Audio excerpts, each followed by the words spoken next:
Hi, I'm Dominic Keck. I'm here with Maria Fowler. She's a pharmacist at Hoffman's. She graduated from St. John in 1987. She's an alumnus, parent, and supporter of the school. She graduated from the Ohio State University. We'll be asking her a few questions. So, why are you proud to be a Herald? Thank you. I'm proud to be a Herald because I feel like it's a family and one that you're a part of for life, one that my family has been a part of for life. And I'm proud to be a part of that because I feel like it's a group of people who are used to working hard, fighting to survive, fighting to thrive. And as a person, I think that's a good way to live your life. So learning that as a Herald is a good foundation for the rest of your life. Who is your favorite teacher at St. John, and what was something you learned from them? I had a lot of teachers, of course, that I liked, and for us, St. John was 9 through 12. So, because I could name many that I liked, but I would say the two that had the biggest impact on me were George Doviak and Dave Fowler.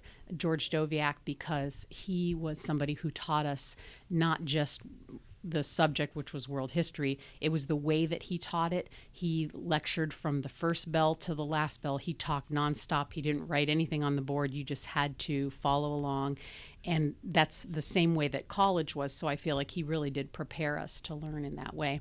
And Dave Fowler, because he taught chemistry, and that's a subject that a lot of people are a little bit intimidated by. When you get higher up in math and science, you start thinking, oh, I don't know if I can do this. But he definitely had a way of connecting with the students and making them understand something using analogies. Like he would describe something in a way that we could understand it. And then when you had to recall it for a test, it was easy. Plus, if you saved your notes from his class, you were set for college. So he definitely had an impact. And because chemistry was the most important thing I needed to have in my background to become a pharmacist, that paved the way for me to land where I have today. So I'm very grateful for that. What is one of your favorite memories from St. John? One of my favorite memories is, it's funny, it's not, there are a lot of memories that I have as a student when I was there, but one of my favorite memories was when my children were students there, probably in like kindergarten and second grade. And I remember very clearly the day we had there was a prayer service that was in the hallway of the school, the elementary building that was the old Mount Carmel building.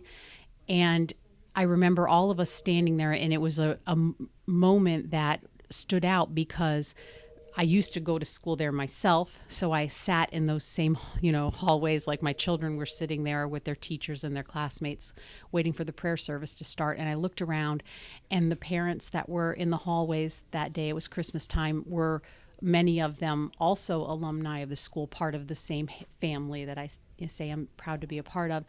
And to look at all of them and to see my kids there with their teachers and their classmates and all of us together, like at that moment, it really hit me. This is exactly why I'm glad that my kids are having the same experience that I did, and that we're all a part of this, because I feel like that connection and that family and that's something that you will never get at any other school. You're not just having to go, to school because you have to be there. We were all there because we wanted to be there. And that was just a beautiful feeling to be a part of. Wow. What do you expect from St. John in the future? My hope for St. John in the future is that it continues to grow in the way that it has been, and that other families, whether they're legacy families like mine, where my parents and my brothers and I and my own children are a part of it, or they're just starting out, I hope that other families get to feel the same way that I did on that day that I described, that they get to feel the connection and be grateful for the fact that they're there. The kids are happy to be there and realize that the sacrifice that their families make to get them there is all worth it. So I hope that it continues to have that same feel in the future. Well, thank you very much for your time, and thank you for watching.